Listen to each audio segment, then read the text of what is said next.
So, hello friends, and welcome to this webinar. Friends, a latest report by Capgemini reveals that India is a home to over 3 lakh HNIs. In addition, the report claims that India has the fastest growing HNI population in the world. So, these numbers clearly hint at the huge business potential for MFDs and RIAs. To help us understand how to manage these clients efficiently, today we have with us Manu Avasthi, founder and CEO of Centricity. Friends, Centricity is a wealth tech platform by experienced team of wealth managers. Guys, Manu strongly believes that wealthy Indians are the most digitally underserved, especially when it comes to their money management. And he is on a mission to change this. So, dosto, let's welcome our friend Manu. Welcome, Manu. Good evening, everyone. So, Manu, I understand that Centricity is a wealth tech platform for MFDs and RIAs who want to cater to the unique needs of HNIs, right? And I must say that the concept of setting up this platform is very unique. So, tell us, how did it start and what's the objective of Centricity? Well, this question takes me back to the memory lanes. Centricity was basically set up by a very experienced team of wealth management. I think so. Between the core founding team, our overall experience would be close to 100 odd years. We all have been core private bankers through our journey. We have worked with the top institutions in India: Citibank, Deutsche, Axis, Kotak, HDFC, IFL. I mean, we have worked with all the top institutions potentially. For me personally, I started working way back in 2001. So, I mean, I've seen the entire evolution of the wealth management industry, where initially it was the foreign private banks which were the front runner, and then the Indian wealth management companies come and took over in the decade of 2010. So, as wealth managers, we were managing very large book, ultra HNI clients, and at some point in time, we decided that okay, as a next career progression, it would be a good idea to go independent and become boutique family office advisors, where we manage 10, 15 families, manage 1,000, 2,000 crores of assets. It was really at that juncture that we stumbled across the value gaps that really led us to build Centricity the way it is now. So I will just take probably a minute to share our experience at that point in time. Sure. So when we started we said, okay, private banking clients, we need products, we need everything together. Never in our life we have put anything together, because as a part of an institution, you get everything on the platter. And obviously, because of that, your retentions are very nominal, because the entire effort is being done by the institution to give everything served right there on your table.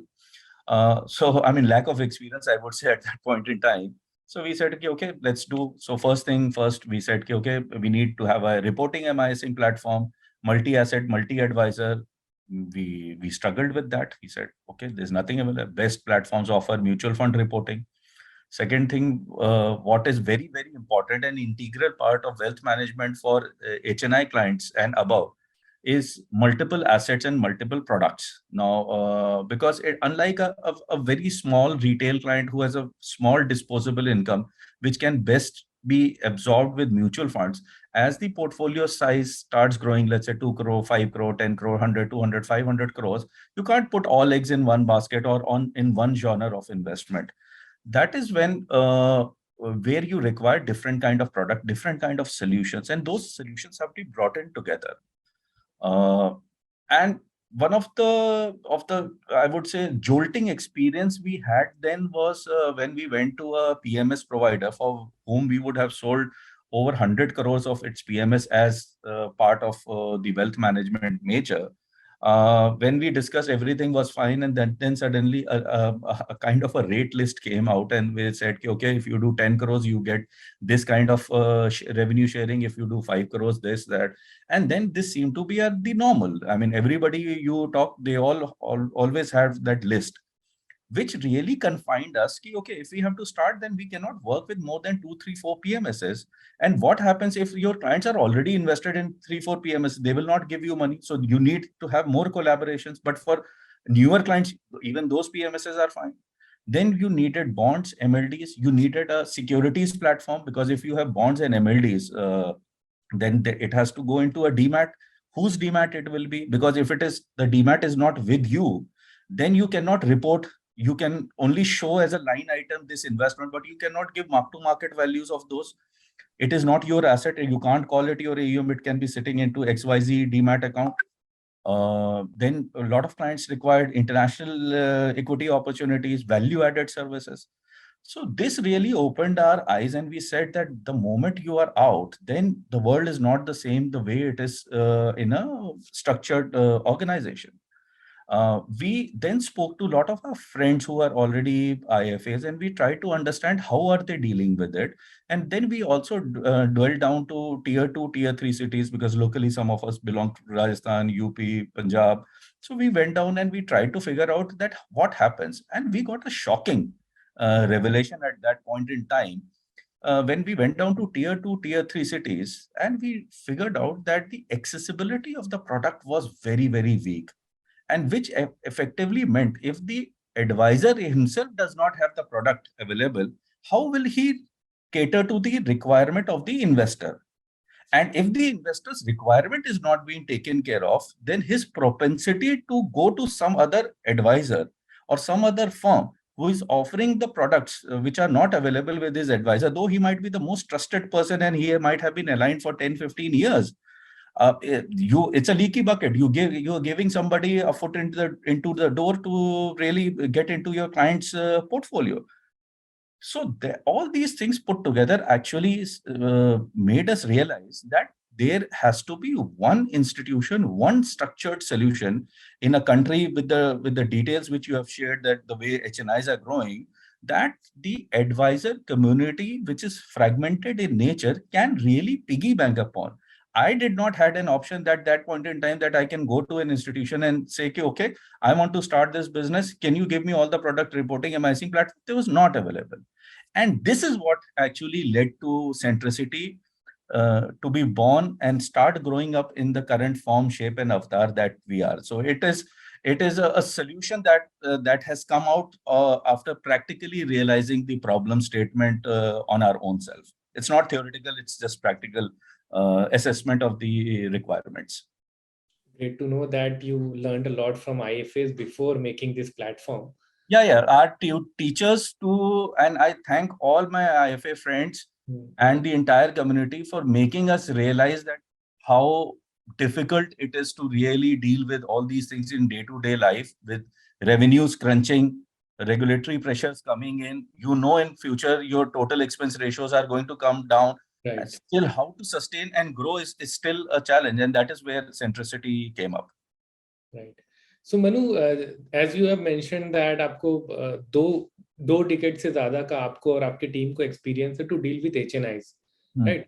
So tell us, how are the needs and aspiration of different categories of HNIs like CXOs, entrepreneurs, family businesses, celebrities? कैसे ये लोग अलग हैं एक दूसरे से, इनका needs और aspirations? अच्छा क्वेश्चन है ये. I will take this question a little differently, I would say.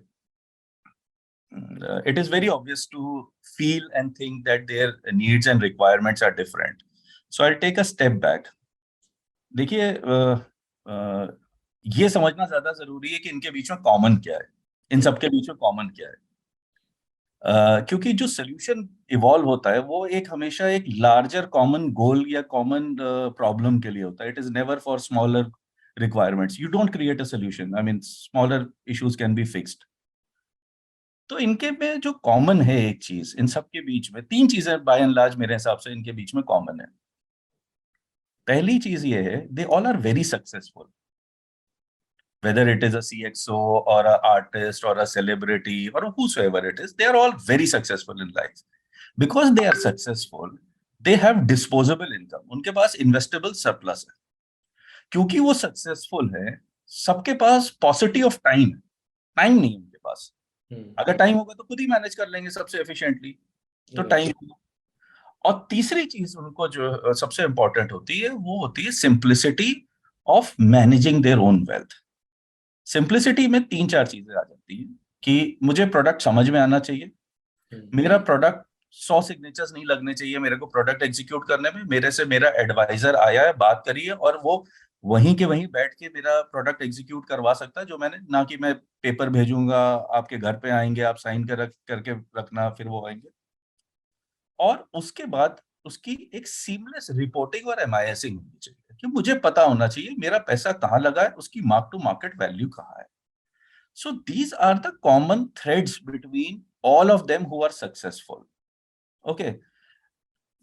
What is different between all of them, and that has nothing to do with which section of the society they belong to, whether they are a CXO or a celebrity or an entrepreneur, is personal outlook on a risk adjusted return basis. हर एक individual का एक criteria होता है कि मेरे को इतना risk adjusted return चाहिए। somebody can be happy with 8%, somebody cannot be happy with even 20%। और ये कोई नहीं कह सकता कि सेलिब्रिटी बहुत एग्रेसिव होगा या बहुत कंजर्वेटिव होगा। Each to its own.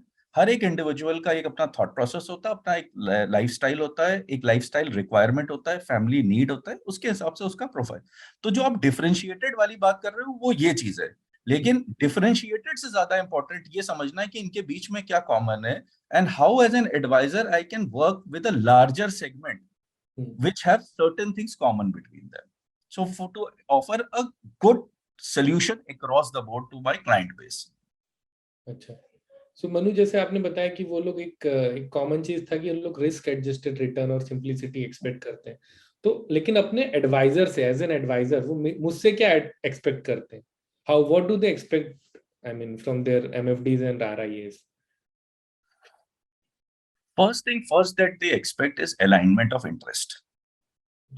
कि आप जो मेरे को सजेस्ट कर रहे हो, जो मेरे को रिकमेंड कर रहे हो, that is the right thing for me to do, because they do not have the domain knowledge and understanding.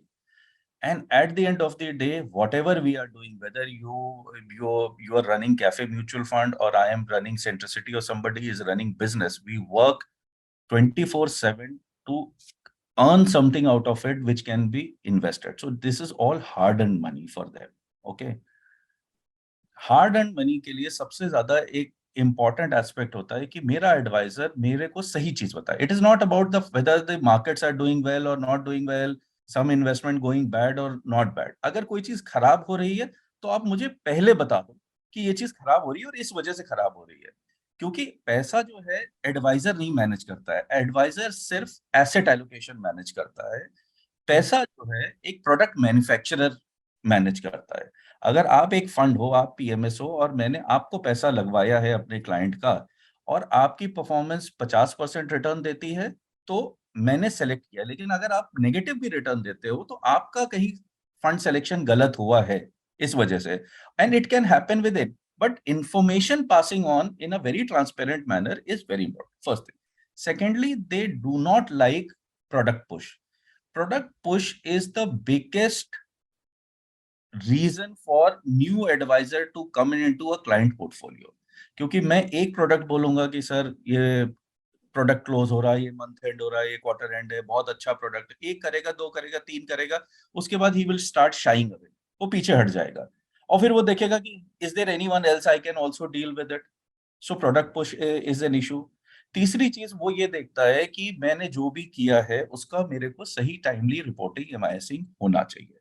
I think so. These are few of the things which are important. One thing what IFAs has stronger than relationship managers of large institution is long term association. I think so. IFAs का जो सबसे बड़ा strength है कि sir मैं आपके शहर में रहता हूँ, you know me, you know my family, I am not going away, I am not changing my job कि मैं आज promote होके ये बन गया वो बन गया, and then the, and because finance is very personal thing, why should I tell my thing to so many people? Relationship manager change नहीं होता है। So once you are aligned to a particular investor or a family for long term and he's trusting you, the three things that you require to do is to be completely aligned with, don't push any product to the client, and give a very seamless reporting and MISing to him. I don't think so in that kind of a situation anybody can interject. Okay, great. Manu, I wanted to understand that what changes do you foresee in HNI preference for products? So, do they prefer MFs, real estate alternatives? So, what is the change that you foresee? Uh, investors are intuitively far more smarter than what we believe to them. And in today's day and age, information dissemination is real time. Thanks to 4G mobile penetration and everything is available on the phone. All major events, if RBI has increased the rate or US Fed has increased the rate, though they may not understand the implication, rate बढ़ने का मतलब मेरी yield बढ़ेगी, इतना समझ में आता है. Market corrects हो रही है, value down हो रही है. So investors by and large know and their preference. So आज से अगर 6 महीना पहले किसी को equity बोल के ये बोलना कि equity में invest कर दो because of the tailwind that one had seen over a period of 4 5 quarters, it was easier to do it because they know कि equity is doing well, it should do well. All your pink papers were talking positively about equity markets. So investors do have a strong intuition, but yes, it is very important, especially in the HNI space, to have diversified product offering. So as a product offering, it could be fractional RE, it could be revenue-based financing debt, which can offer you 15 to 16% return. It could be asset-based financing. ये सारे products जो हैं आज की date में evolve हो रहे हैं और बहुत strongly evolve हो रहे हैं. There are a lot of product manufacturers which are doing great job. And even in debt, one can look at 8% going up to 16, 17%, decent returns in that profile. So client has acceptance.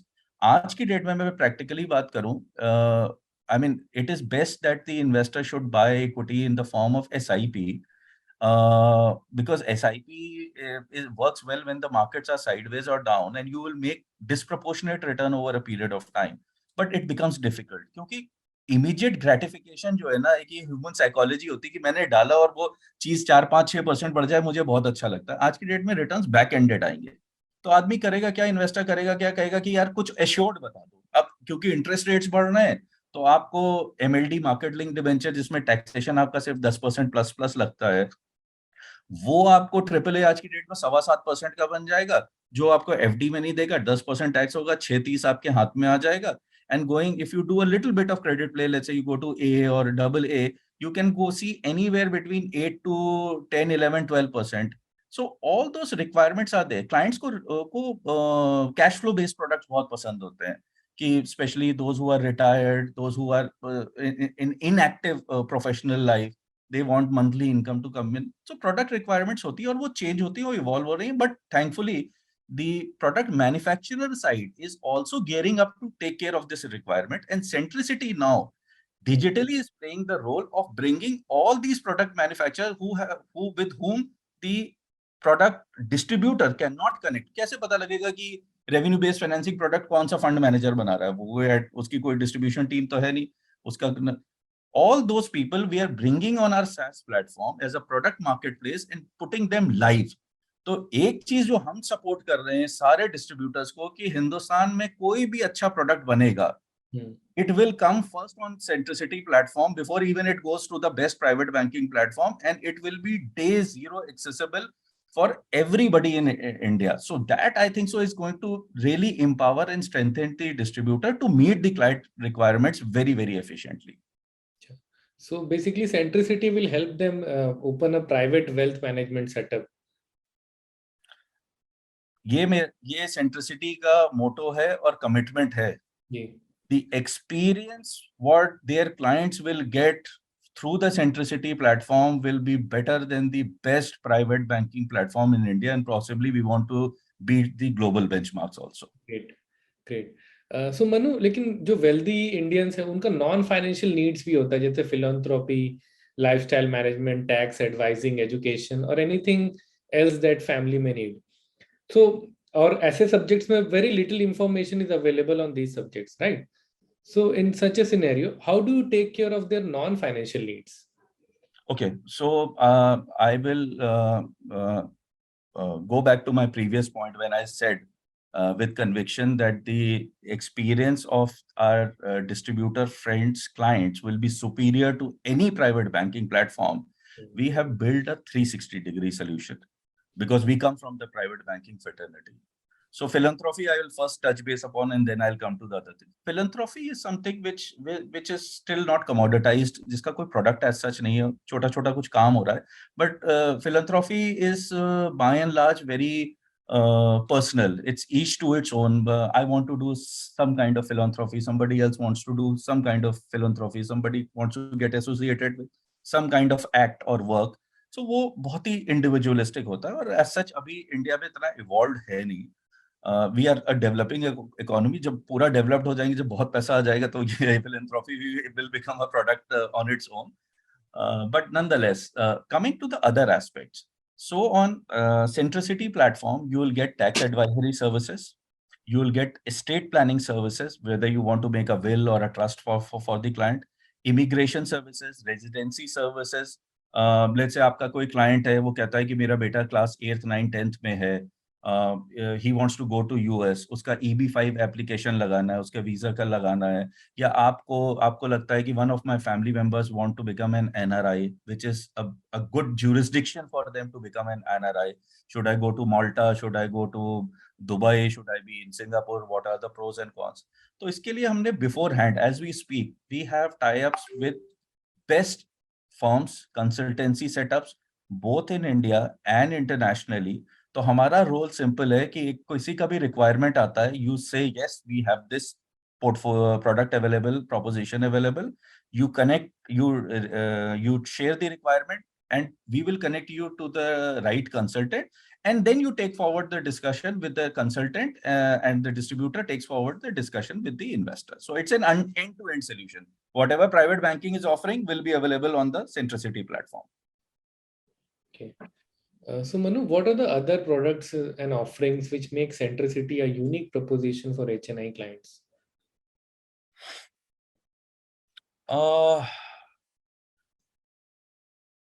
I think so.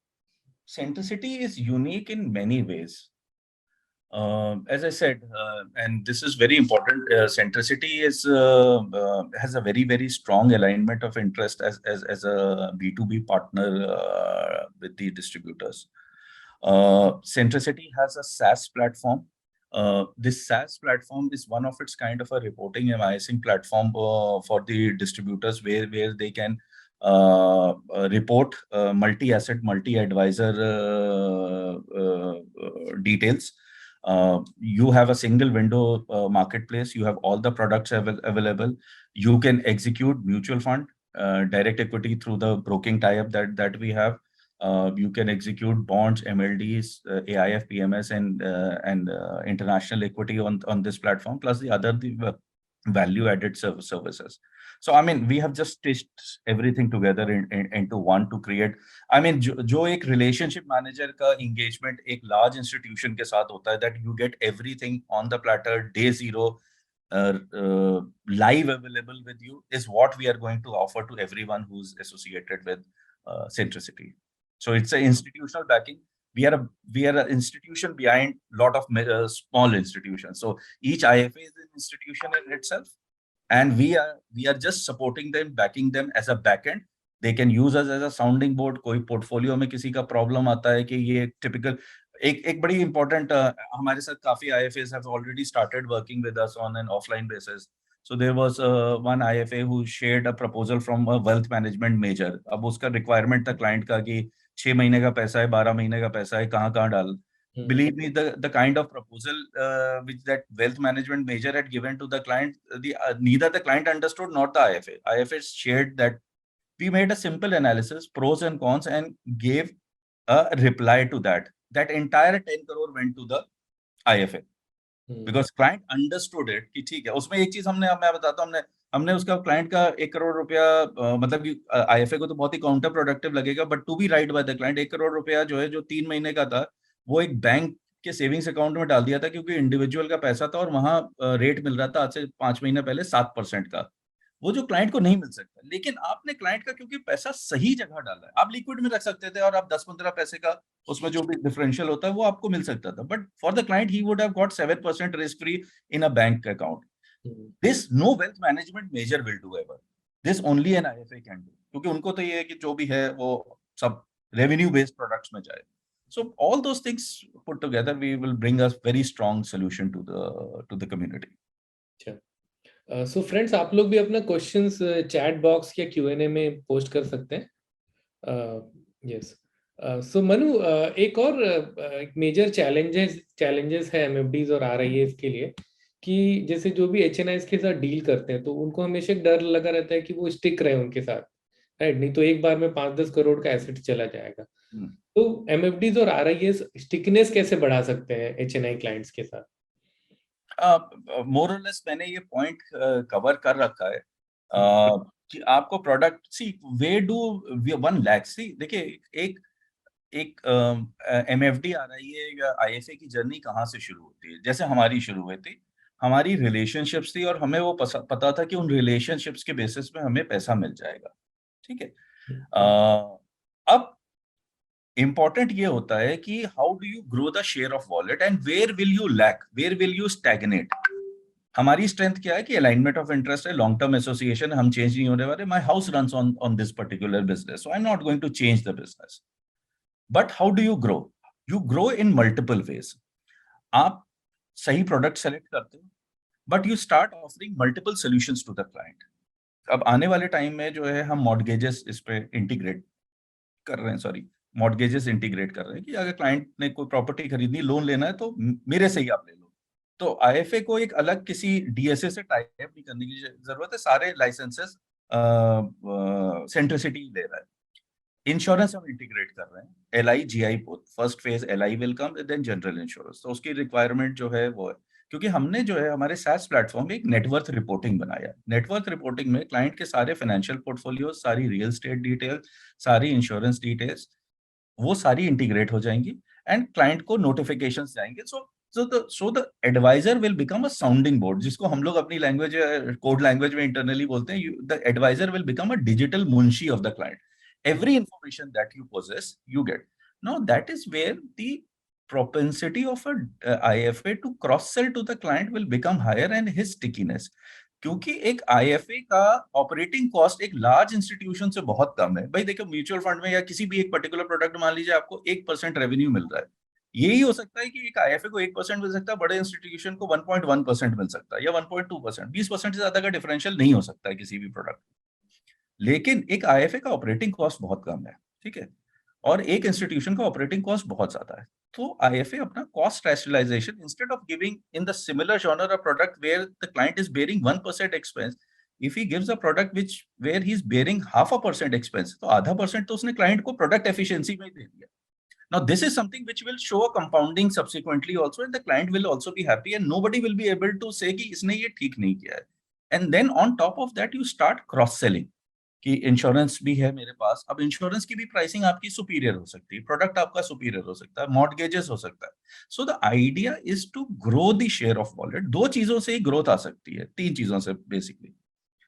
आप share of wallet grow कर लो, आप नया client acquire कर लो, ठीक है, या आप अपने अंडर में और रिलेशनशिप मैनेजर्स रख लो, या आप अपने सब आईएफएस बना लो जो आपके साथ कोहेसिवली काम करेंगे. यही 3 तरीके हो सकते हैं. राइट. हर चीज में जो है आपको product enhancement is the most important thing, और एनहांसमेंट के साथ उसका एग्जीक्यूशन सेकंड लेवल और रिपोर्टिंग थर्ड लेवल रिक्वायरमेंट आ जाता है. So Manu, Abhilash Mohanty wants to understand कि उनके HNI and retail both clients है. ये प्लेटफॉर्म क्या वो सभी क्लाइंट्स के लिए यूज कर सकते हैं, इंक्लूडिंग रिटेल क्लाइंट्स? सर बहुत अच्छा क्वेश्चन पूछा. एक इसका बहुत सिंपल आंसर देता हूँ. जब आप सिस्टम में 500 रुपए की एसआईपी फीड करोगे या 5 लाख की, उसको नहीं पता है. ये आपको और मुझे पता है कि ये 500 की है. So our system is equipped to from micro retail to 100 रुपए की एसआईपी लग जाएगी. हाँ, लेकिन जिसका पोर्टफोलियो ही 1 लाख रुपए का है, उसको 50 लाख का तो पीएमएस दे रही. तो हर लेवल पे प्रोडक्ट रिक्वायरमेंट हो जाती है. और जो हमने SaaS प्लेटफॉर्म बिल्ड किया है, उसमें जो हमने पोर्टफोलियो रिपोर्टिंग और पोर्टफोलियो जनरेशन मैट्रिक्स किया है, बिलीव भी वो तो किसी प्राइवेट बैंक के पास भी नहीं है आज की डेट में. आपको एक सिर्फ रिस्क प्रोफाइल क्लाइंट का करना है. उस के बाद आपका एसेट एलोकेशन, सब asset allocation, portfolio review, report, उसकी क्वांट्स, सब कुछ निकल के आता है, जिसको बनाने में 7 से 8 घंटे एक प्राइवेट बैंकिंग आरएम को लगता है. वो आपको 2 से 3 सेकंड के अंदर आएगा और कस्टमाइज्ड आएगा. 10 लाख के पोर्टफोलियो के लिए अलग निकलेगा, 20 के लिए अलग निकलेगा, 1 करोड़ के लिए अलग निकलेगा, 100 करोड़ के लिए अलग निकलेगा. All you need to do is to do the risk profiling of the client right and put the number and you will get the output. आपको कुछ करने की ही नहीं जरूरत होगी. तो सिस्टम आपका आंसर है. आप 100 रुपए की माइक्रो एसआईपी लगा दो चाहे 1 लाख रुपए की लगा दो, system has no difference. Everything will be catered from the one platform. But yes, आप एक क्लाइंट का जो है जिसका पोटेंशियल 10 करोड़ का है लेकिन आपके पास शायद से 50 लाख रुपए, this platform will help you to garner much significant share of wallet with this client and physically we are available to assist you. अगर आपको कभी चाहिए कि सेंटर सिटी से कोई मेरे साथ मीटिंग कर ले, फोन कॉल कर ले, we are building an IC team sir, जो हर स्टेट में होगी. Every state, we are starting with Rajasthan, Punjab, Haryana, UP as states. हर स्टेट में हमारी टीम होगी जो आपको असिस्ट करेगी. जब आप बोलेंगे आपको क्लाइंट से डिस्कशन करवाना करवा लीजिए, नहीं तो आपको अगर प्रपोजल बनवाना है तो हम आपको बना के देंगे. आपको जाके आपको एक्सप्लेन करेंगे, आप जाके अपने क्लाइंट को एक्सप्लेन, कोई भी क्वेरी होगी वो हम रिजॉल्व करेंगे. So Manu, Sachin का जो question है, I would like to reframe it. So there are multiple platforms which offer multiple products and services. So why should MFDs trust you for their clients' money? Sir पहला चीज जो है, we are a B2B platform, we will never have any conflict of interest, we are not B2C platform. Second is the experience. See देखिए, एक आपको एक genre है market में which is license software company. वो आपको एक सॉफ्टवेयर बना के दे देंगे कि आपको क्या करना है आगे, उससे आपको जो मर्जी है वो करिए. Is that all? The answer is no. Everybody needs learning, so we are spending lot of time and attention in curating videos, tutorials about products, requirements. Product तो है, उसकी एप्लीकेबिलिटी क्या है, उसको मैं कहाँ यूज करूँ जो उसकी इफेक्टिवनेस बढ़ जाए, उसकी के लिए हम स्टेट लेवल टीम बना रहे हैं.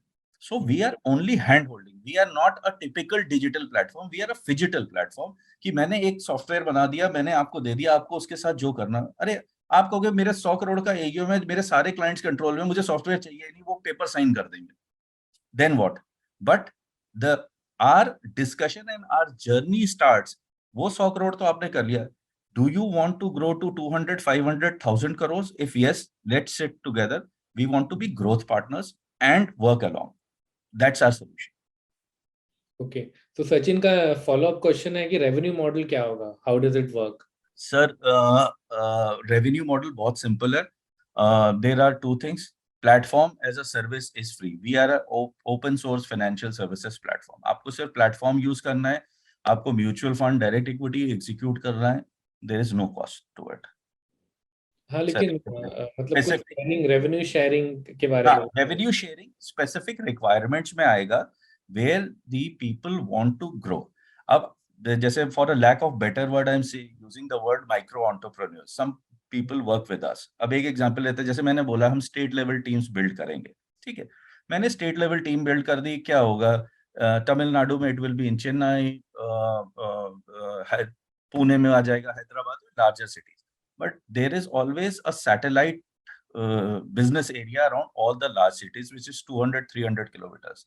अब जैसे मैंने पिछले क्वेश्चन में बोला था कि आईएफए को ग्रो करना है तो क्या करेगा? एक हायर शेयर ऑफ वॉलेट उसको करना होगा. But let's say he wants to add more people under him which is in terms of salaried relationship managers or more sub brokers, or he wants to make people take examination, take the license and work along with him. In those sections where we cannot penetrate, we will help them grow. कि कैसे करना है, कैसे strategise करना है उस particular model में, growth model में, then we will do a revenue share with them. लेकिन basic platform to everyone is going to be free. So Hiren जानना चाहते हैं कि I guess he wants to understand that would you recommend any certification for MFDs which will help him handle more HNI clients? Sir वो certification नहीं, लेकिन हम training module बना रहे. कोई ऐसा कोई सर्टिफिकेशन प्रोग्राम नहीं होता sir. This is all which we learn practically in life. और अपने एक्सपीरियंस से we are building beautiful small modules. हम जो है स्टेट लेवल वर्कशॉप्स भी शुरू करने वाले हैं physically. We will keep travelling to cities. We have our own teams which we are building, जिसमें जैसे 20 member road show, 30 member road shows हम लोग करेंगे. आप लोगों को हम इनवाइट करेंगे, उसमें आइए. We will have an open forum discussion. Let's meet, let's talk, let's understand. देखिए हम our product build-up is as good as the feedback that you give us at your level. Her state का एक behavioural pattern होता है, हर जगह का एक client behavioural pattern होता है. आप हमको जितना इंटरेक्ट करके बताएंगे कि ये प्रॉब्लम स्टेटमेंट है, हम उसके सोल्यूशन के लिए वर्क करेंगे, और जो एक कॉमन प्रॉब्लम है उसका एक कॉमन सोल्यूशन निकल कर आएगा which will be effective for everything. तो ट्रेनिंग के लिए आप चिंता मत करिए. This will be our owners. As I said, we are becoming an institution. We are just not a software service company. We are becoming an institution. तो जैसे हमारी कंपनी हमको ट्रेन करती थी because we they wanted us to do well. We will train all our fellow colleagues so that they also do well. तो वो हम करेंगे, और वो हमसे बेटर ट्रस्ट में कोई कंटेंट नहीं क्रिएट कर सकता है कि how to deal with HNIs. So Sachin का एक और क्वेश्चन है कि ARN किसका यूज होगा, मतलब जैसे आप ही का सर यूज होगा ये ARN. अगर आप सिर्फ प्लेटफॉर्म यूज कर रहे हैं, आप अगर रेवेन्यू शेयर मॉडल में आएंगे तो बट ऑब्वियस है कि प्राइमरी ARN हमारा होगा. और लेकिन आपको अपना बिल्ड करना है, अपना अपना बिजनेस करना है. You don't want to share your ARN. We are not looking in anything what any IFA has achieved till now. Not even 0.01 rupee that we want out of that. And there is no single mandate कि आपको यही करना है. आपको platform use करना है. आपको लगता है कि if I have the products, I can do it, I can manage it. We are more than happy to give you the entire platform. You please do it with yourself. We are just a sounding board to you. आपको जब कभी कोई जरूरत हो, please call us. We are just one call, one message away. Great. So Manu, इसी पे मेरा एक क्वेश्चन है that many MFDs do not want to share their revenue and client details. They also want to create their individual brand. So what is your view on it? So we respect that, and everything solution that we will offer will be white labeled. So which means we are basically a brand behind brand. So main brand तो हमारे जो IFA colleagues हैं वो हैं, उनको उनको उनके पीछे जो है ब्रांड. एक मैं इंटरेस्टिंग पॉइंट आपको शेयर करता हूं कि कंज्यूमर बिहेवियर, इन्वेस्टर बिहेवियर के हिसाब से लार्ज इंस्टीट्यूशंस के साथ क्यों इन्वेस्टर काम करता है, क्योंकि उसको ये पता होता है कि अगर मेरा रिलेशनशिप मैनेजर चेंज भी हो जाएगा तो इंस्टीट्यूशन रहेगा. That is the foremost reason. किसी भी प्रोडक्ट में आप देखिए, ये यही एक रीजन होता है कि ब्रांड है. अगर मुझे कुछ प्रॉब्लम होगी, ये कंफर्ट जो है, यही और एक सबसे बड़ा रीजन है. और मैं इसका एक रियल लाइफ एग्जांपल आप लोगों को दूंगा कि कुछ सालों पहले की बात है. एक टियर 2 सिटी में एक स्टेक सेल हुआ था जिसमें करीब 40 करोड़ रुपया आया था फैमिली को. So as a wealth management major, we got 35 crores from the client, and 5 crores was given to the IFA who was with the family for last 15 years. और 15 करोड़ रुपया वेल्थ मैनेजमेंट मेजर को, 35 करोड़ रुपया wealth management major को मिल गया था. कुछ सालों के बाद फिर से मिले, IFA से भी, उन साहब से भी मिले थे. तो मैंने उनसे पर्सनली पूछा कि आपको क्यों नहीं पैसा मिला उस टाइम, आप तो 15 साल से थे फैमिली के साथ. तो उन्होंने कहा कि सर जब इतना बड़ा पैसा था तो उनको लगा कि यार इतना बड़ा पैसा और जिस तरह के प्रोडक्ट्स और जिस तरह का पैराफर्नेलिया, जैज, स्टेट प्लानिंग और ये सारी चीजें आप लेकर आए, they felt more confident and they felt probably, but I got my 5 crores of rupees because of my association. Interesting चीज बताता हूँ कि जो रिटर्न्स उन IFA साहब ने दिए थे, those were better than the wealth management major, क्योंकि wealth management major ने बड़े अजीब अजीब से कॉम्प्लिकेटेड प्रोडक्ट्स किए, कुछ चले कुछ नहीं चले, लेकिन उसने तो बेसिक सिंपल अपना जो बेसिक प्रोडक्ट्स थे वो किए.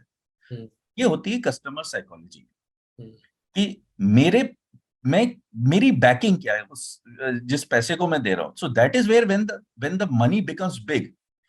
उसी के लिए जो है we want to become a backbone to the industry where somebody can say कि yes, if there is a product which is coming, Centricity has also evaluated that product, filtered that product before it is going into the client's portfolio. वो support function होना चाहिए. Our motto is that be local own local. ये थोड़ी ना होना चाहिए कि आपका भटिंडा में जो है, मान लीजिए आपका एक या आपका शिलोंग में जो एक स्टेक सेल हुआ, किसी ने लैंड बेचा और उसके पास 50-100 करोड़ रुपए आ गया, and then private banker flies from Delhi और Mumbai and takes away all the money. मतलब कि आपकी टेरिटरी में जाके कोई और जाके आपसे आपके क्लाइंट का पैसा ले आ रहा है, क्यों? So even the IFAs also need to evolve beyond a certain mindset कि एक दो तरह की सोच हो सकती है कि मैं 100 रुपए पे 2% कमाना चाहता हूँ, या मैं 1,000 रुपए पे ½ % कमाना चाहता हूँ. Anybody who wants to grow from 100 to 1,000 will also leave something on the table for the other person to assist on this. And that is what the sharing model is all about. But as I said, I'm again reiterating, there is no emphasis or forcing कि नहीं आपको यही करना पड़ेगा.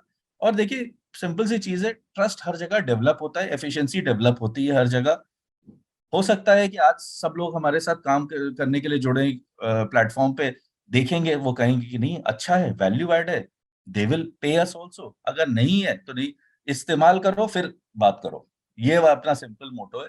First use the platform, if you like it, if you like us, give us something what you feel is justified. If not, then we are only responsible for our own destiny if we are not giving the value add.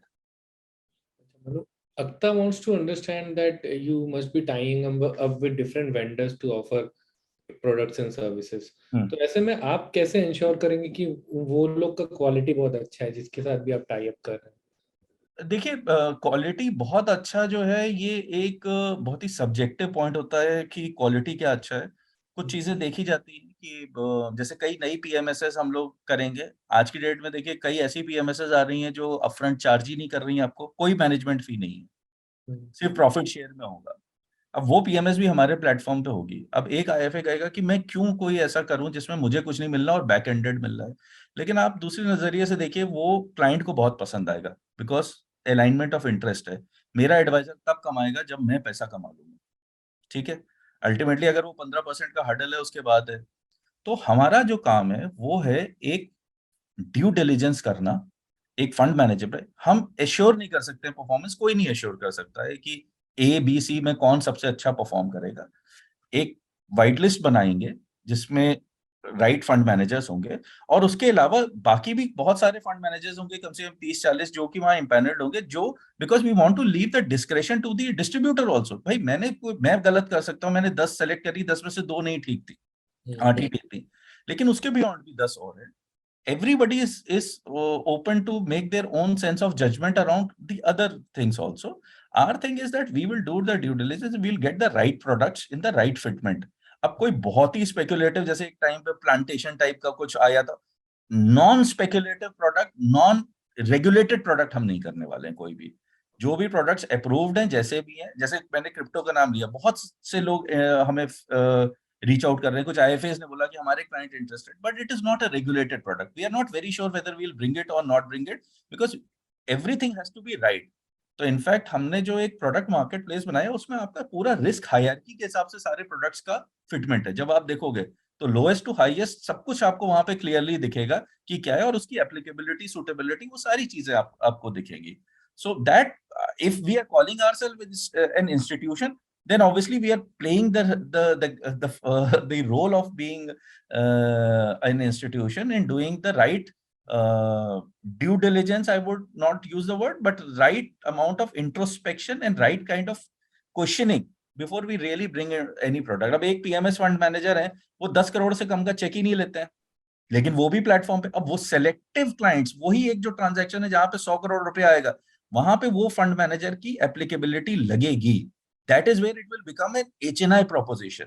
आपकी income कम होगी obviously, क्योंकि वो कुछ charge नहीं करते हैं, लेकिन वो 10 करोड़ का एसेट आपके पास आएगा. And if the client will make money, you have a right to say okay sir, I have got you the right product. Okay. So Manu, Arjun wants to understand whether risk profiling is mandatory during onboarding of client. No. Okay. But it is important to know the risk profile. तो दो अलग चीजें हैं कि मुझे पता है कि मेरा बैलेंस रिस्क प्रोफाइल है 50% डेट, 50% इक्विटी जाना चाहिए, और एक है कि I am not sure I want to do it. तो जिसको पता है रिस्क तो डालना ही पड़ेगा, उसके बिना आप प्रोडक्ट डिस्ट्रीब्यूशन कैसे कर सकते हैं. Right. So Manu, Pankaj wants to understand कि टर्म्स एंड कंडीशंस क्या है ये प्लेटफॉर्म यूज करने के लिए, और कमिटमेंट आप क्या एक्सपेक्ट करते हैं किसी एमएफडी से? सर इतना सोचा नहीं है कि टर्म्स एंड कंडीशंस क्या है. प्लेटफॉर्म है, यूज करिए, मतलब कि फीडबैक दीजिए, और make us better with time. और कमिटमेंट तो सर बैक एंडेड होता है, पहले यूज करिए, if it works well for you, फिर आपकी जो श्रद्धा हो. अच्छा अच्छा. जयदेव बोल रहे हैं कि मिनिमम टिकट साइज तो नहीं है जयदेव, क्योंकि ये नहीं, कोई मिनिमम टिकट साइज नहीं। Can we have a look at can we have a look on your model proposal. अच्छा, जैसे कि कोई आरआईए है तो उसके लिए आप लोग रेगुलेटरी रिक्वायरमेंट कैसे he can take care of? तो हमने भी आरआईए लाइसेंस है। तो एक आरआईए, एक बेसिक अंडरस्टैंडिंग सबके लिए है कि एक इंस्टीट्यूशन के साथ एक क्लाइंट या फैमिली जो है, सिर्फ इधर it can work at as an RIA और as a distribution. So we are taking RIA license. We are full, our system is fully compliant for RIAs, fully compliant on RIA. अच्छा अच्छा। आपको IPS IPS जितना जो भी बनाना है सब digitally बन के आता है। आपको मैट्रिक्स पूरी बनानी है कि इतना large cap, mid cap, small cap होना चाहिए, इतना ट्रिपल ए डबल ए होना चाहिए, अनलिस्टेड में इतना, अनलिस्टेड में we are doing very good work right now. Unlisted में इतना होना चाहिए कि सीरीज ए एंड बिलो इतना होना चाहिए, प्री आईपीओ इतना होना चाहिए, फंड के थ्रू इतना, वो सारा IPS compliances for an RIA is already built in. We have done it and in our MVP we have built in, वो आगे का नहीं है। अच्छा। और Nitin Kumar wants to understand whether you offer managed product, structured product kind of thing, जैसे sir कि small के बिल्कुल। टाइप का बास्केट टाइप का चीज। नहीं सॉरी, सेकंड पॉइंट नहीं, स्ट्रक्चर्ड प्रोडक्ट। और एक मिनट आप, managed products and basket products. हाँ तो आप अगर स्मॉल केस टाइप की बात कर रहे हैं तो मैनेज प्रोडक्ट्स हैं, सारे हैं। एआईएफ है, पीएमएस है, स्ट्रक्चर्ड नोट्स जिसको हम एमएलडी बोलते हैं। एमएलडी तो मैं कहूंगा कि आने वाले टाइम में it is going to be one of the biggest product, most beautiful product. क्योंकि स्पेशली टीयर 2 टीयर 3 सिटीज में जहाँ पे फिक्स डिपॉजिट बेस बहुत बड़ा है, वहां पे आज की डेट में बिकॉज ऑफ टैक्स इनएफिशिएंसी आप एमएलडी को जरूर देख सकते हैं। मार्केट लिंक डिबेंचर जिसमें 10% टैक्सेशन है और आपकी रिटर्न रेंज करती है right from 7% in a triple A rated issuer to a A rated. I'm not talking about triple B जहाँ 13-14% मिलता है, बट अ रेटेड इशूअर में आपको 11-12% तक मिलता है। It's a great product, you should have. अगर आप अपने क्लाइंट को नहीं दे रहे हैं then you are basically not serving him right, I would say in this environment. क्यों आने वाले टाइम में डेट यील्ड्स पीक आउट कर जाएंगे, अगले 1-1.5 साल में एफएमपीज फिर से दोबारा आ जाएंगी मार्केट में। आप हाईएस्ट, क्योंकि हमने तो ये सारी साइकिल्स देखी हैं पिछले 20 साल में, 3-4 साइकिल्स देखी हैं। जब भी आपका इंटरेस्ट रेट पीक आउट कर जाए, होल्ड टू मैच्योरिटी इंस्ट्रूमेंट में आप यील्ड लॉक इन कर दीजिए। और मार्क टू मार्केट में भी होगा क्या कि आपका जैसे इंटरेस्ट रेट गिरेगा, आपकी यील्ड्स जो है बढ़नी शुरू हो जाएंगे, आपके पोर्टफोलियो रिटर्न्स। और ये हमेशा देखा गया है, जब इंटरेस्ट रेट्स बढ़ता है तो इक्विटी मार्केट थोड़ी स्लगिश हो जाती है। क्योंकि रिस्क फ्री रिटर्न अगर 10% हो गया तो रिस्क पे आप क्यों, रिस्क फ्री से मतलब debt returns, not risk free means not triple A या सॉवरेन। तो आपका इक्विटी में फिर इन्वेस्टर कहता है 15% बनेगा, उसमें भी 15% टैक्स लगेगा, 13%, 3% डिफरेंशियल के लिए। So it's a good time to accumulate more AUM in debt. Brilliant time. मतलब कि this opportunity comes once in a 3 to 5 year cycle. So Manu, lot of questions on how can MFDs empanel with you and what kind of fee you charge, what kind of commission structure they should expect So from this. sir, we are rolling it out, all the details on our website in by 15th of July. So we will request Cafe Mutual Fund to disseminate this information to the entire base that they have. And because we are still 15-20 days away from going live on the actual platforms. Live है, but we are testing and we are rechecking things. मतलब कि आप 15 से 30 दिन का आप time मान के चलिए, but every information will be disseminated to you through Cafe Mutual fund platform. अच्छा। एंड कुछ डेमो का कुछ एडवाइजर्स जानना बिल्कुल होगा, बिल्कुल होगा। डेमो का तो सर अभी ऑनेस्टली जितना हमारा डेमो का पाइपलाइन है, अगर हम 15 जुलाई से शुरू करते हैं तो 10 दिन का तो हमारा पाइपलाइन ऑलरेडी ब्लॉक्ड है। We have over 100 demos already lined up and we have given time to people. It will only be fresh demo request, we will only accept in August onwards. सो जैसे कि so can, जैसे आपने बोला कि RIA platform भी है, so the MFDs can they use advisory services kind of setup? नहीं ना? एक ही यूज कर सकते ठीक है। उसके लेकिन हम लोग पीएमएस लाइसेंस ले रहे हैं अपना। तो अगर आपका सोल्यूशन, ये क्वेश्चन ये है कि डायरेक्ट कोड म्यूचुअल फंड में पैसा डालना है क्लाइंट का, क्योंकि बहुत लार्ज क्लाइंट्स करते हैं, तो आप पीएमएस रूट के थ्रू डाल सकते हैं। उसमें बहुत ही नॉमिनल सी 5-10 पैसे की फी चार्ज के लिए, that solution we are building. So we are applying for PMS licence लगेगा 6 महीना आने में, but that we know the problem and we are working on the solution. So Viren wants to understand how Centricity Wealth Tech is different from PMS Bazaar or PMS AIF world. So sir I वो think they are PMS AIF tracking करते हैं, platform. वो सिर्फ PMS AIF करते हैं, हम Yes. सारी चीजें करते हैं. उनका जो PMS, these are very good platforms as far as your PMS and AIF investment. देखिए सर, प्रॉब्लम कहाँ पे है? आप पीएमएस एआईएफ किसी के भी थ्रू कर लीजिए, आप रिपोर्ट कैसे करेंगे? Hmm. आप सेंट्रिसिटी के थ्रू जितना भी प्रोडक्ट करेंगे, उसकी कंसोलिडेटेड रिपोर्टिंग अमाइसिंग आपको मिलेगी. और बिलीव, और तभी मैं कहता हूँ क्लाइंट का प्रॉब्लम कहाँ आता है कि स्टेटमेंट किसके पास आएगी? क्लाइंट के पास आएगी, आपके पास आएगी, आप उसको मैन्युअली अपडेट करोगे. लेकिन अगर सेंट्रिसिटी के प्लेटफॉर्म के थ्रू एग्जीक्यूट कर रहे हो, तो वो सेंट्रिसिटी के प्लेटफॉर्म पे आके आके हिट करेगी रिपोर्ट, और वो आपकी ऑटोमेटिक रिपोर्ट जनरेट करेगी. तो आपको जो सबसे बड़ा बेनिफिट है, doing diversified products instead of from individual sources, कि मैं बॉन्ड्स इसके थ्रू कर रहा हूँ, एमएलडी इसके थ्रू कर रहा हूँ, PMS AIF, you are wasting so much of your time in aggregating the data to represent to the client. That is your problem. And client is also not happy क्योंकि उसको भी disintegrated information मिल रही है. यहाँ पे आपको at least जो आपको आपको जो मिल रहा है सब कुछ, वो आपको एक सिंगल विंडो, सिंगल सोर्स से मिल रहा है. So जैसे RIAs लोग जो हैं, तो वो लोग क्लाइंट से फी कैसे चार्ज करेंगे आपके प्लेटफॉर्म के थ्रू? They are using your platform. नहीं तो क्लाइंट से वो डायरेक्ट चार्ज करेंगे, उनकी बिलिंग होगी, प्लेटफॉर्म से डायरेक्ट बिल रेस होगा क्लाइंट को, और आपके अकाउंट में पैसा क्रेडिट हो जाएगा. अच्छा. आरआईए वाले में सेंट्रिसिटी को कोई पैसा नहीं आएगा. It will go directly to the distributor, sorry RIA. RIA. अच्छा. और लेकिन उसका जो बिल रेजिंग मैकेनिज्म है कि आप एयूएम बेस ले रहे हो या फिक्स्ड फी बेस ले रहे हो, वो सारा आपका जो व्हाइट लेबल बिलिंग विलिंग सारा जो है हमारे प्लेटफॉर्म से जाएगा. अच्छा. और मनु, एक और चीज की जैसे कि कोई भी क्लाइंट ऑनबोर्डिंग होता है RIAs का, तो उनके लिए प्रोफाइलिंग जरूरी है, हाँ रिस्क प्रोफाइलिंग. तो उसके लिए प्रोविजन है. बिल्कुल है, वही तो मैंने कहा कि वो. सो हमने इंडिया का पहला most evolve psychometric risk questionnaire बनाया है. इसमें not only we understand the risk profile, but we also understand the psychology of the client, जिससे कि आपको उसका बिहेवियरल पैटर्न पता लगे. क्योंकि एक छोटा सा एग्जांपल लेता हूँ. जैसे आज मार्केट साइडवेज चल रहा है, मैं, निशांत और कोई और जो है अपने फ्रेंड, हम तीन एक बैलेंस्ड इन्वेस्टर है. तो एक टिपिकल एनवायरनमेंट में क्या बात होगी? 50% डेट, 50% इक्विटी, यही बात होगी. लेकिन हो सकता है आज की डेट में मैं इक्विटी खरीदना चाहता हूँ, निशांत कहते हैं कि मुझे इक्विटी सेल करना है मार्केट डाउन में, और आप जो एक थर्ड इन्वेस्टर है वो कहता है कि नहीं, एक मुझे तो होल्ड करना है. तो within the same risk profile there can be three different behaviours. So the way we are using technology, अभी मैं ज्यादा उस टेक्नोलॉजी फ्रंट में बात नहीं करना चाहता हूँ, because the way we are evolving कि आपका, so I mean just first let me finish the point. तो हर एक का बिहेवियर अपना अलग अलग है.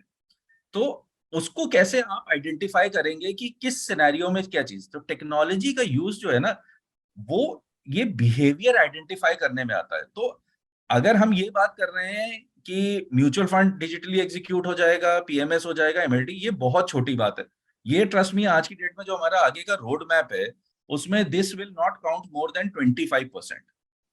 It is the efficiency that one will get in understanding की साइकोलॉजी. अगर आप आने वाले टाइम में साल भर के अंदर जो ये प्लेटफॉर्म होगा, तभी मैं कह रहा हूँ कि हम फ्री दे रहे हैं, आप यूज करो, because you will see the experience. वो मैं समझा नहीं सकता हूँ, एक्सप्लेन नहीं कर सकता. It is only the user will experience. कि आप एक अगर क्लाइंट के पोर्टफोलियो पे लॉग इन करेंगे, तो आपको दिख जाएगा कि इस क्लाइंट को ये तीन प्रोडक्ट्स जो है इसकी रिक्वायरमेंट के हिसाब से फिट होते हैं. तो it is not one solution for all. आपको उसमें एफर्ट नहीं लगाना है, आपको सिस्टम पे ही दिख जाएगा. That is where something like machine learning, artificial intelligence, not in the real sense, but yes, typically that kind of a composition will work. तो आपका रिस्क प्रोफाइलिंग इसीलिए इंपॉर्टेंट होता है. हमारे पास इतने enhancements जो हम बिल्ड कर रहे हैं, technology, the way we are imbibing, कि आप हिस्टोरिकल इन्वेस्टमेंट पैटर्न से आप ये बता सकते हो कि क्लाइंट का क्या साइकोलॉजी, कि he will always buy at the high end sell at the low है. डेट वो किस यील्ड पे खरीदता है, what is his panic trigger, कि किस लेवल पे वो जाके. क्योंकि अगर आप 10 साल का मेरे को डेटा दे दोगे, मैं उसको कंप्यूट करके आपको दे दूं. अब वो जो मैं आपको सॉल्यूशंस देने वाला हूँ अगले 6 महीने के अंदर, बिलीव मी, वो आज की डेट में कोई इंडिया का टॉप वेल्थ मैनेजमेंट फर्म करना ही नहीं चाहता और कर भी नहीं सकता है, क्योंकि somewhere that ओपेकनेस is very very productive for them, कि जब तक क्लाइंट को पता नहीं है, ठीक नहीं है, तब तक मेरा अच्छा चल रहा है सब कुछ. Digitisation will bring lot of transparency and that is what will empower the IFS. कि क्लाइंट कहेगा यार my first door neighbour, my friend, my IFA is far more aligned to me and straightforward to me and is taking care of my interest more than anyone else. Okay. So Manu, Dhiren wants to understand whether he can switch from existing platform. Yes, you can, but you need to obtain NOC from the previous one before. Sir sir मुझे वो तो previous one का तो पता नहीं है मुझे को, लेकिन हमारे जो टर्म्स एंड कंडीशन में हमने दो चीजें बहुत क्लियर रखी जो हमने एग्रीमेंट्स बनाए हैं. पहली चीज जो है कि आपका कोई भी एसेट जो आप हमारे साथ, अगर हमारे साथ आप मूव करते हो, मैं उस पर आपसे कुछ भी चार्ज नहीं करूंगा, जीरो. तो अगर आपने मेरे को 20 का क्लाइंट का लिस्ट दे दिया है तो मैं उस 20 क्लाइंट पे आपसे चार्ज नहीं करूंगा, क्योंकि उस पर आप मेहनत कर चुके हो, आपने वो बना लिया है, पहली चीज. दूसरी चीज, अगर आप मेरे साथ इम्पैनल होते हो, मैं कभी एनओसी की रिक्वायरमेंट नहीं रखूंगा, because you have to stay with me for what you want to, what you are coming to work with me. अगर आपको किसी को छोड़ना है, मतलब देयर आर ऑलवेज रीजंस, की कोई भी XYZ रीजन हो सकता है. No questions asked. Whenever you want to move out of Centricity platform, you please move out. मतलब कि it will hurt us, but we will not hold anybody. But it will be a learning for us कि why anyone is leaving us. So Subir has an interesting question. He wants to do distribute a mutual fund business on his own platform or his own software, but collaborate with you for other products. Whether it is possible? कर लीजिए sir, कर लीजिए. Okay. आपको mutual fund आप अपना अपने software पे करिए, बाकी ऑल्टरनेट प्रोडक्ट्स आप हमारे साथ कर लीजिए. और हम ये भी कर देंगे कि आपको सिर्फ अगर रिपोर्टिंग म्यूचुअल फंड का चाहिए तो आपका वो RTA फाइल फीड लेकर उसको भी डाल के दे देंगे, कोई दिक्कत नहीं है. So Priyank wants to understand, is MLD safer than debt products, debt funds? Sir इस क्वेश्चन का आंसर देने के लिए मुझे थोड़ा सा समझाना पड़ेगा. I don't know how much time we are left with. So we have 3 minutes. So sir MLD भी डेट है और डेट प्रोडक्ट भी डेट है, पहली चीज तो ये है. और सेफ्टी जो है एक बहुत ही सब्जेक्टिव मैटर होता है. There is nothing which is safe. Sri Lanka का सॉवरेन डेट भी on the verge of defaulted, जो भी आप कहिए हो गया है. तो ऐसा कुछ नहीं होता है. हमेशा जो है एक परसीव्ड रिस्क रिवॉर्ड होता है. Something which is very safe like a sovereign debt, government of India securities या SDL होगा, उसका हमेशा रिटर्न लोएस्ट होगा. और एक रियल स्टेट बैक डेट होगा, उसका रिटर्न हाईएस्ट होगा, क्योंकि रिस्क उसमें ज्यादा है. डेट दोनों ही है. MLD भी एक डेट का ही फॉर्म है जिसकी टैक्सेशन इक्विटी वाली होती है, जिसमें आपको 10% प्लस प्लस टैक्स देना पड़ता है. Unlike mutual fund. मैं आपका क्वेश्चन समझ रहा हूँ, आप शायद mutual fund point of view से आ रहे हैं कि म्यूचुअल फंड से बेटर है. तो MLD yes in current scenario is an option better, और वो सब क्लाइंट की रिक्वायरमेंट के ऊपर है, उसका क्या रिस्क प्रोफाइल है. लेकिन हाँ, आप MLD आज की डेट में 13 महीने से 18 महीने की 8 से 10% की यील्ड पे अच्छे इशूअर्स की ले सकते हैं, जिसका टैक्सेशन 10% है. तो 10% की अगर आपने MLD सर ली है, या 9.5% के लिए आपके इन्वेस्टर को सिर्फ उसमें 10% टैक्स देना है, तो म्यूचुअल फंड से अच्छा रिटर्न देगा. और ये मेरा अपने पोर्टफोलियो पे पर्सनल व्यू है, अपनी इन्वेस्टमेंट पे, कि मैं चाहूंगा आज की डेट में मैं अपना पैसा 12 से 18 महीने के बीच के लिए लॉक इन कर लूं, क्योंकि म्यूचुअल फंड में आएगी आपको थोड़ी सी नेगेटिव रिटर्न, क्योंकि इंटरेस्ट रेट बढ़ रहा है. Mark to market modified duration की वजह से आपका हो जाएगा कम. उसकी वजह से होगा क्या कि आपका म्यूचुअल फंड का रिटर्न हो जाएगा कम, और यहाँ पे आपने 8 9 10% पे लॉक इन कर लिया है. और होपफुली 12 से 18 महीने में इंटरेस्ट रेट्स पीक आउट कर जाएंगे. जब वो पीक आउट कर जाएंगे, आपको हाईएस्ट यील्ड उस टाइम मिल जाएगी. तो हो सकता है जो सेम इशूअर आपने 8% पे खरीदा है, उसका पेपर आपको उस टाइम 10% पे मिल जाए. और जैसे ही मुझे अगर 10% में मिलेगा, मैं तो 3 से 5 साल के लिए लॉक इन करके छोड़ दूंगा. 10% कंपाउंडेड डेट में अगर मुझे मिल रहा है, मुझे को उससे ज्यादा दिमाग नहीं लगाना. Any portfolio which can achieve 10-year compounding at 10% is a phenomenal portfolio. Okay. So one last question. CRM जो डैशबोर्ड होगा वो इन्वेस्टर और MFDs के लिए अलग अलग होगा? हाँ, क्लाइंट और उसके लिए नहीं, ऑलमोस्ट सेम दिखेगा, लेकिन MFD वाले में बहुत सारी डिटेलिंग होगी. आपको सारा आपका रेवेन्यू दिखेगा, आपको अपने क्लाइंट्स दिखेंगे, आपका क्लाइंट लेवल एसेट एलोकेशन दिखेगा, आपको क्लाइंट लेवल आपका मार्केट कैपिटलाइजेशन दिखेगा, लार्ज कैप, मिड कैप, वो बहुत डिटेल्ड होगा, क्लाइंट की बर्थडेज दिखेंगी, क्लाइंट के मेजर इवेंट्स। तो आप जितना डेटा उसमें डालते जाओगे वो उतना दिखता जाएगा। किसी का इंश्योरेंस होने वाला है तो 2 महीने बाद किसकी इंश्योरेंस रिन्यू होने वाला है उसका आपको अपडेट दिख जाएगा। सो दैट आप ऑल्टरनेटिवली उनको जो है जो भी बेस्ट आप अपनी तरफ से प्रपोजल दे सकते हो, हमारे प्लेटफॉर्म से दे सकते हो 6-8 महीने बाद, या अपने डायरेक्ट सोर्स से आप लेकर दे सकते हो। The idea is that we should help you have more higher share of wallet. Great. So with that, we have come to an end to this interesting session. Thank you so much, Manu, for Thank you very much. insightful session. And all the queries can be routed through Cafe Mutual Fund. We'll be happy to engage one on one. Yes. And finally, I thank each one of you for being such a wonderful audience. Have a lovely day, guys. Thank you. Bye.